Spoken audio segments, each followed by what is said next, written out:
Hello, my name is Dana Slepnov. This is the Young Side of Politics podcast, episode 1, where we talk about politics from the view of kids under the age of 18.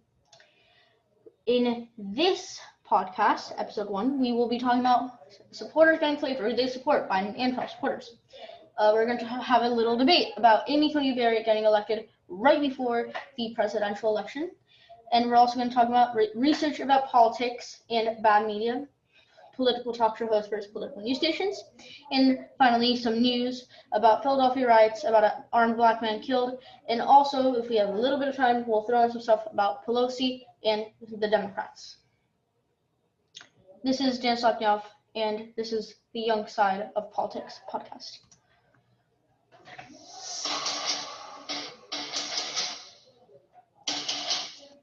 So let's obviously start off with supporters getting flamed for who they are supporting. We have multiple reports of a Biden supporter getting kidnapped, or there's an attempt to kidnap a Biden supporter by multiple Trump supporters. There have also been Trump supporters getting assaulted by Biden supporters.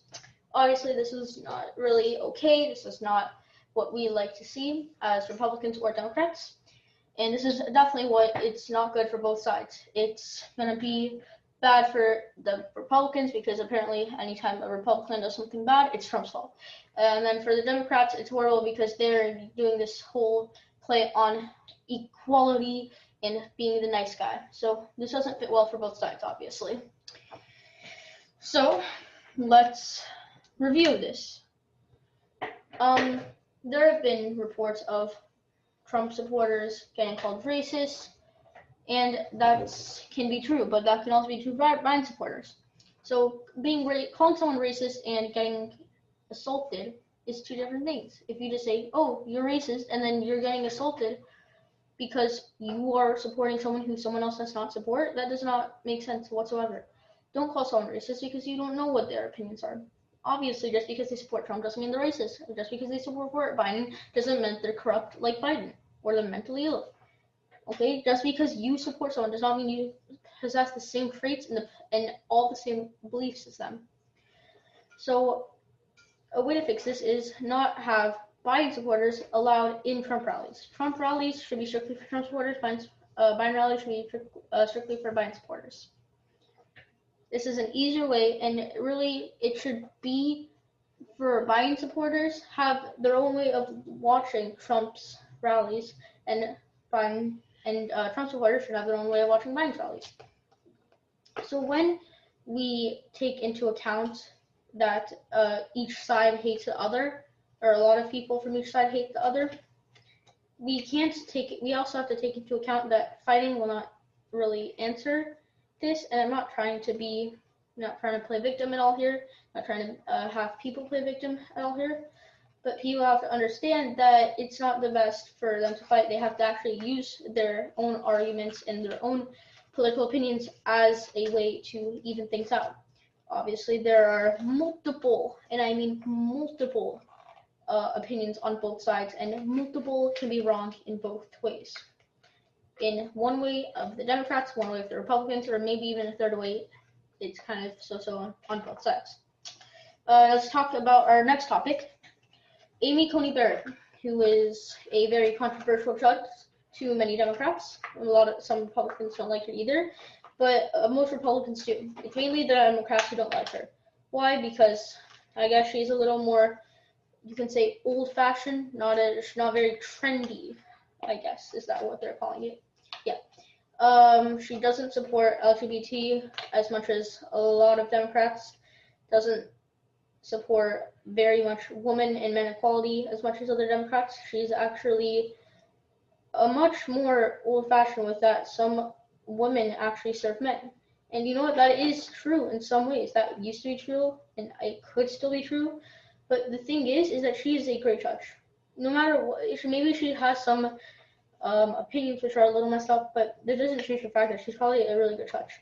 But that's not even the weirdest news. The weirdest news is that this happened, mind you, less than 2 weeks. So, basically about a week before our own presidential election.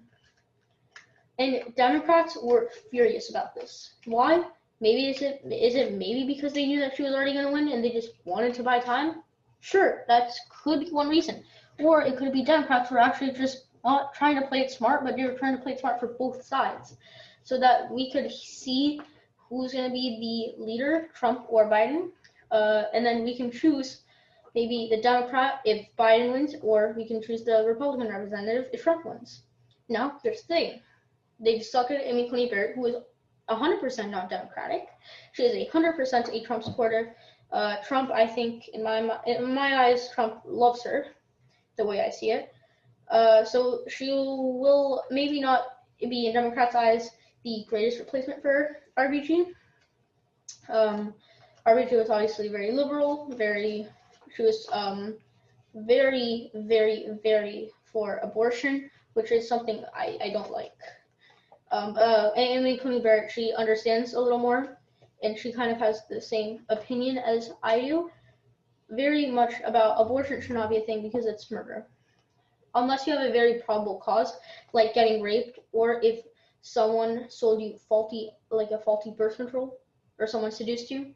Yes, if you have very good reason, and you can maybe even take it up in court.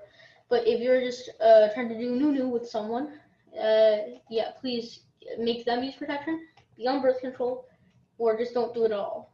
And especially, don't do it until you're 18. I know I'm a kid, and it sounds weird, but I know, I understand these things. So don't do it. Also, Democrats very cocky that Biden's gonna win, so they're already very mad that Amy Coney Barrett was elected. Is Trump mad? No. Does he care if he's gonna win? No, he doesn't. Yeah. So let's just say, Coney Barrett and Trump, they get this into the situation, they win, and we honestly have to see how Barrett does from here, assuming Trump wins, because it looks like Trump will win. Yeah, anyways, on to the next stuff. We are going to talk about right now very controversial news. These Philadelphia riots about an armed black man who was killed. His name is Walter Wallace Jr. He was young, or on the younger side. He was about 27-year-old, I think. He had a knife, mentally ill, looked mentally ill in the video, and the police shot him. He had a knife. He looked as if he was playing around like he had a gun. I don't think he had a gun. It doesn't look like he had a gun, but he put his hand in his pocket, shaved into a gun. That's very weird. Media, as in the CNN and Times, saying police killing of Walter Wallace Jr. They're not saying it's a police kill in self-defense. They killed him in self-defense. They're doing bullshit right now. It says 2 Philadelphia police officers shot and killed. Well, and then it says a black man holding a knife. No, that's not what it is. It's 2 Philadelphia police officers shot and killed a 27-year-old black man by the name of Walter Wallace Jr. in self-defense as he was with a knife within 10 feet of them, after multiple times of the police officers asking Walter Wallace Jr. to put it down. You can obviously look at the pictures, look at all these victim crap, but that does not change the fact. I'm not saying he deserved to die. Like I'm saying, George Floyd did not deserve to die. No one deserves to die. But there should be punishments, and maybe this shouldn't have been a punishment for Walter Wallace Jr. He at the very least should have gone maybe to prison, maybe to a mental institution.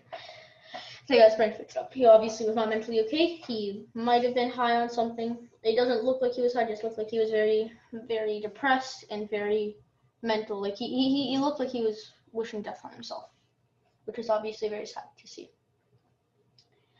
But we as a community need to learn about these things and learn that the media is not always right.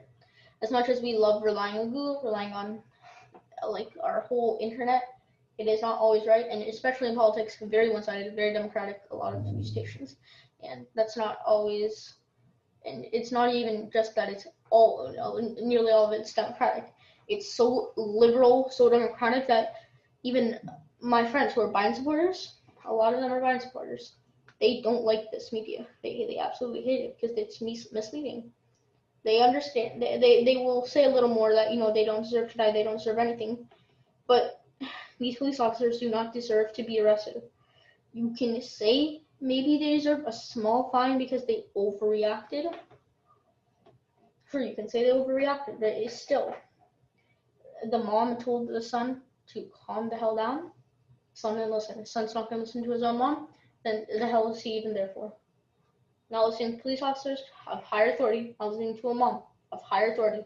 The hell is he going to listen to? His gang leader? Fucking Satan or that whatever crap? He's also listening to someone. It's not okay. Sorry. On to the next. We will talk about right now research about politics and this horrible media, just like I kind of mentioned before. So obviously you need to research about politics before you make any opinion. That's why before I started this podcast, I've done a lot of research. Days and days of research. Hours on end researching, listening to amazing talk show hosts like Ben Shapiro, some of the other Daily Wire talk show hosts, Joe Rogan. And I also looked at the, excuse my language, but the dog crap that is CNN and Fox News and all that crap, because they are the most one-sided thing that I've ever seen. The most one-sided thing I've ever seen. It's not funny. People think it's funny. They're so stupid. It's not even funny. People actually believe this. People actually like this. Oh, well, why? Why? Just why? I mean, I'm sorry, there's not really much more to be said. It's just, how are they still here? Let me look up right now. CNN, Philadelphia shooting. Or just Philadelphia riots. Let me show you. Philadelphia sees more protests and looting as authorities investigate police shooting of black man with knife. Authorities are investigating the police. No, they should not be. They should be investigating who this person was. Walmart removes guns and ammo from shelves in some stores in response to Philadelphia protests. Well, that's important. Walmart removes guns and ammo. I mean, of course, if you have the thousands of people charging in, I think it would be smart to remove guns and ammo. Especially because are all these idiots, the Democrats, who I guess all the Democrats care about is that they're wearing masks, because that's apparently more important than someone's life. Apparently that's more important. In my eyes, no, not important whatsoever. It's important that they were in Walmart stealing TVs. And then also there's another bullshit headline: Wallace's mom recounts the moment before he was killed.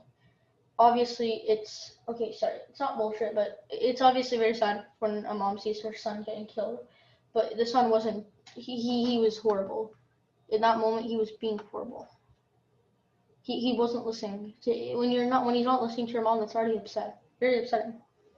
Okay, we have 2 things left, so we'll wrap up soon. But political talk show hosts versus news stations, like I mentioned earlier, Joe Rogan, Ben Shapiro, all of these people like them are amazing. But then you have local news stations, political news stations, bullshit, absolute bullcrap. They're so one-sided for everything. I barely see any media going after, oh, Trump, maybe he's not, sure, he's a big bad orange man in the media's eyes, but he's a great president. Sure, go say he's a big bad orange man. I don't care. I really don't care. I mean, this is all that they're gonna do. Say, ooh, Trump's a big bad orange man. Okay, first of all, what the hell does him being orange have to do with this? Sure, that's just some people's skin tone. Okay, so let's remove orange. He's just a big bad man. Okay, sure. Go ahead. Say that. Sure, he's a big bad man. Go ahead and punching say that to his face. He'll whoop your ass. He'll literally whoop your behind. It's not funny. Anyways, we can keep talking a little more. Just please don't listen to the news stations. Listen to, and I'm not asking you to listen to me more. I'm just asking to listen to political talk show hosts like Ben Shapiro, and if you want, you can listen to The Young Side of Politics, because I will be doing more of this a lot more. But anyways, on to the final topic, Pelosi. That's literally the name of the final topic. Republicans are tired of her. Democrats are tired of her. The media is starting to get tired of her. I don't know how they're not already tired of her. My parents are throwing a fit because she's an idiot. There's signs. I've seen signs saying Pelosi in a retirement home 2020. It's one thing when you say it to Biden, because that actually made sense. That is downright cruel. And I actually completely support that, because she probably should be in a retirement home. She's so mentally disabled. That's not funny. She doesn't approve anything. She's just like trying to help the Democrats, but every time she tries helping the Democrats, she just makes them go down the drain even more. She needs to get the hell out of here. Trump needs to get her the hell out of here. Joe Biden, if he wins, needs to get her the hell out of here. Because even though she's a Democrat, and Democrats probably love her, even though a lot of Democrats do love her, there are so many more Democrats that are tired of her bullshit, tired of her being who she is, and she needs to stop this, because she literally has helped ruin the U.S. It's not Trump's fault. It's Pelosi's fault. Okay, so thank you for tuning in to The Young Side of Politics as known. Episode 2 will be out shortly in the next couple of days, and I will talk to you guys, and you can drop some questions in the comments, or you can email me, theyoungsideofpolitics@gmail.com. If you have any questions, I will make sure to respond, and thank you. Thanks for listening to Force Concepts.